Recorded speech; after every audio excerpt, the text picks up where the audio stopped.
Hi viewers, welcome to ఆదాన్ మరొకడం. నేను మీ ప్రసాద్. చంద్రబాబు గారి ప్రమాణ స్వీకారానికి ముందే అమరావతికి పునర్వైభవం. విషయం ఏంటి అంటే, ఆంధ్రప్రదేశ్ రాష్ట్ర రాజధాని ఏంటి అంటే సమాధానం చెప్పుకోలేని దౌర్భాగ్య పరిస్థితిలో ఉంది మన ఆంధ్రప్రదేశ్ రాష్ట్ర ప్రజలు మొన్న ఎన్నికల కౌంటింగ్ ముగిసేంత వరకు. దానికి ప్రధానమైన కారణం ఎవరు? జగన్మోహన్ రెడ్డి గారు తీసుకున్న నిర్ణయం.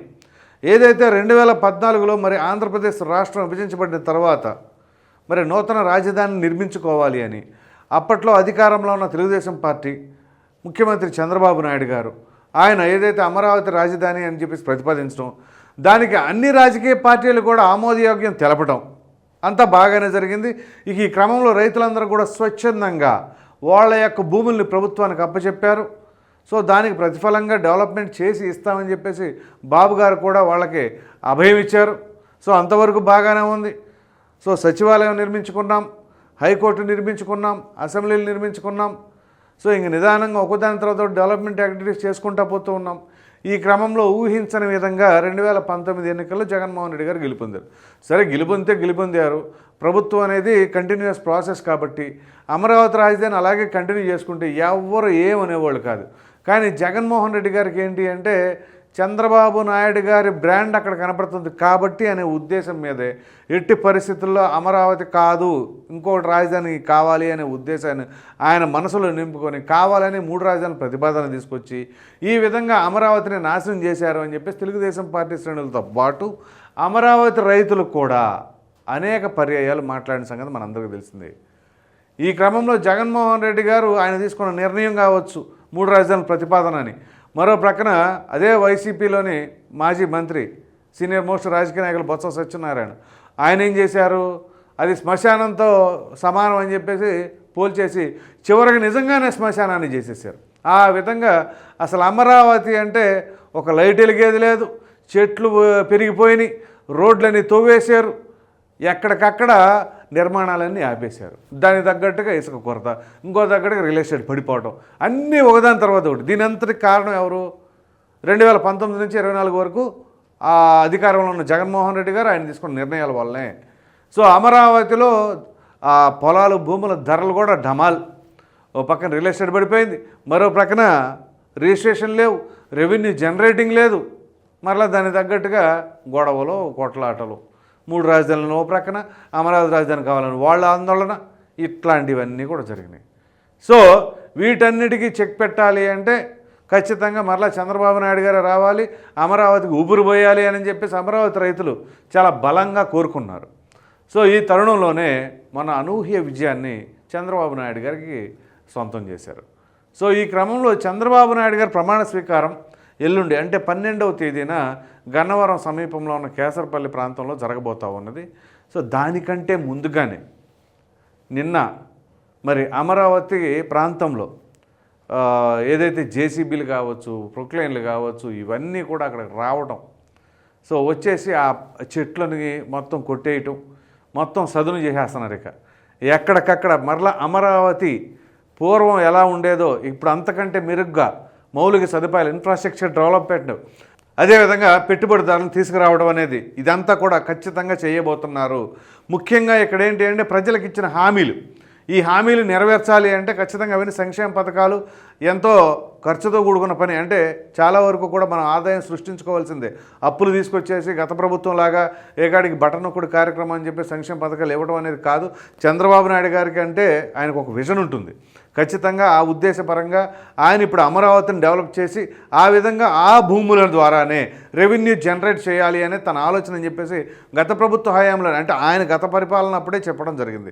సో ఈ క్రమంలోనే ఇప్పుడు అమరావతికి పునర్వైభవం తీసుకురావాలనే ఉద్దేశంతోనే ఈ యొక్క మరమ్మతు కార్యక్రమాలన్నీ కూడా చేపిస్తూ ఉన్నారు. అమరావతి రైతులైతే చాలా సంతోషంలో వాళ్ళు ఒక విధంగా చెప్పాలంటే ఉక్కిరి బిక్కిరి అయిపోతూ ఉన్నారు. సో దీని అంతటికి గల కారణం ఏంటి అంటే గతంలో జగన్మోహన్ రెడ్డి గారు ఏదైతే తీసుకున్న నిర్ణయం ఉందో, ఇప్పుడు ఆ నిర్ణయం తర్వాత మరలా ప్రభుత్వం మారడం, చంద్రబాబు నాయుడు గారు వస్తే పక్కాగా అమరావతి రాజధాని అన్న సంగతి ప్రతి ఒక్కరికి తెలిసింది. సో ఈ క్రమంలో భూముల ధరలు పెరిగిపోతూ ఉంటాయి. అఫ్కోర్స్ పెరిగితే పెరిగినాయి, కానీ ముఖ్యంగా డెవలప్మెంట్ యాక్టివిటీస్ ఏ విధంగా చేయబోతున్నారు, ఆదాయం ఏ విధంగా సృష్టించబోతున్నారు, ఇది చాలా కీలకమైన అంశం. సో ఆ విధంగా జరిగితే ఖచ్చితంగా ఆంధ్రప్రదేశ్కి ఒక రాజధాని అనేది ఉంటుంది. ఒక గమ్మత్తైన విషయం చెప్తాను మీకు. మొన్న వైసీపీ నాయకులు ఒకళ్ళు మాట్లాడుతూ ఉంటే ఏమన్నారు అంటే, మీ రాజధాని ఏది అంటే ఆయన తిరిగి అడిగిన క్వశ్చన్ ఏంటి అంటే, మీ కన్నేది అన్నాడు. కన్నేది అంటే ఒక్కనే చూపిరు కదా, 2 కళ్ళు ఎలా చూపిస్తారో అదేవిధంగా రాజధాని అంటే 3 అని చెప్పేసి అన్నాడు. ఓరి లాజిక్ పాడుగానని నేను షాక్ అయ్యా అనమాట. సో అసలు లాజిక్ ఏంటి అంటే, అమరావతి అంటే కన్నో చెవో కాదు, తల. ఒక తల అంటే మొండెం లేకుండా బాడీ ఎలా ఉంటుందో రాజధాని లేకపోతే రాష్ట్రం అలా ఉంటుంది. అంతేగాని కన్నని పొన్నని వాటితో కాదు పోల్చాల్సింది. కానీ పొళ్ళు అనలా 32 ఉంటాయి అనలా, అట్లా ఉంటుంది. సో ఈ లాజిక్లు చెప్పే ముందు అది సమర్థించుకుంటున్నామని చెప్పేసి ఆ మాత్రం ఎదుటోళ్ళకి అర్థం కాదా? సమర్థించుకోవడం కాదు, మేము డెవలప్ చేయలేము అని చెప్పి చేతులు ఎత్తేసి ఆర్థికపరమైన పరిస్థితి ఇప్పుడు ఈ విధంగా ఉంది అంటే మేము ఆదాయం సృష్టించలేము అని పరోక్షంగా ఒప్పుకున్నట్టే కదా. ఇక ఒక దాన్ని డెవలప్ చేయలేము, అసలు డెవలప్మెంట్ అనేది మా వల్ల కాదు అన్నట్లుగా. సో ఇక్కడ ఏంటి ప్రజలకు కావాల్సింది? డెవలప్మెంట్తో కూడిన సంక్షేమ పథకాలు. ఇది మొన్న తీర్పిచ్చింది అదే. ఇప్పటికీ మాకు అర్థం కాలేదని చెప్పేసి అన్నారు కదా జగన్మోహన్ రెడ్డి గారు. సో డెవలప్మెంట్ అనేది చాలా చాలా కీలకమైన పాత్ర పోషిస్తుంది. అది ప్రక్కన పెట్టేసి నేను ఊరిన సంక్షేమ పథకాలు అనేది అండర్లైన్ చేసుకుంటే మాత్రం ఖచ్చితంగా పని అవ్వదు. అలాగే ఓన్లీ డెవలప్మెంట్ అని చేసుకున్నా పని అవ్వదు. ఖచ్చితంగా డెవలప్మెంట్, వెల్ఫేర్ రెండు కళ్ళులాగా నడవాల్సిందే. సో ఇక్కడ ఇప్పుడు అమరావతికి పునర్వైభవం ఖచ్చితంగా. ఇప్పుడు ఆల్రెడీ పెట్టుబడిదారులు కావచ్చు, మరికొంతమంది కావచ్చు, వ్యాపారాలన్నీ కూడా విస్తరింపజేసుకోవాలి, అమరావతిలో మేము ఇక్కడ ఆఫీసులు పెట్టుకోవాలి, మేము బ్రాంచ్లు స్టార్ట్ చేసుకోవాలని కూడా కొంతమంది డైరెక్ట్గా నాతో కూడా వాళ్ళ యొక్క అభిప్రాయాన్ని పంచుకున్నారు. సో ఆ విధంగా ఇప్పుడు ఏంటి అంటే మేము హ్యాపీగా స్టార్ట్ చేసుకుంటాము. ఏంటి అంటే భయాందోళన లేవు, దాడులు ఉండవు, ఏమీ ఉండవు, ప్రశాంతంగా ఉంటుంది అనే ఉద్దేశం వాళ్ళ యొక్క అభిప్రాయం. సరే అఫ్కోర్స్ ఇది కొంత వైసీపీ వాళ్ళకి ఇబ్బంది కలుగుతూ ఉంటుంది అనుకోండి ఇట్లాంటి మాటలు. సో వాళ్ళు అసలు ఆ నిర్ణయమే తీసుకోలేదు అనుకోండి. 3 రాజధానులు అన్నారు, ఆ తర్వాత వైజాగ్లో ఏం జరిగిందో మనం చూసాంగా. సో ఎన్ని గొడవలు, ఎన్ని అలర్లు జరిగిన విశాఖపట్నంలో గతంలో ఎన్నడైనా ఉన్నదా? అది లేదు. సో ఈ తరుణంలో ఇప్పుడు అమరావతికి అసలు ప్రమాణ స్వీకారానికంటే ముందుగానే ఈ విధంగా అక్కడ కార్యక్రమాలు కొనసాగుతున్నాయి అంటే స్టార్ట్ చేశారంటే ఇక దీనిని బట్టి ఎంత కమిట్మెంట్తో ఉన్నారో చంద్రబాబు నాయుడు గారు అమరావతి రాజధాని అనే దానిపైన. ఇప్పుడు కూటమిగా ఉన్న 3 పార్టీలు కూడా అంటే జనసేన కావచ్చు, బీజేపీ కావచ్చు, తెలుగుదేశం పార్టీ కావచ్చు, ఈ ముగ్గురు మొదటి నుంచి ఒకటే మాట మీద ఉన్నారు, అమరావతి రాజధాని, ఏకైక రాజధాని ఆంధ్రప్రదేశ్కి అని చెప్పేసి.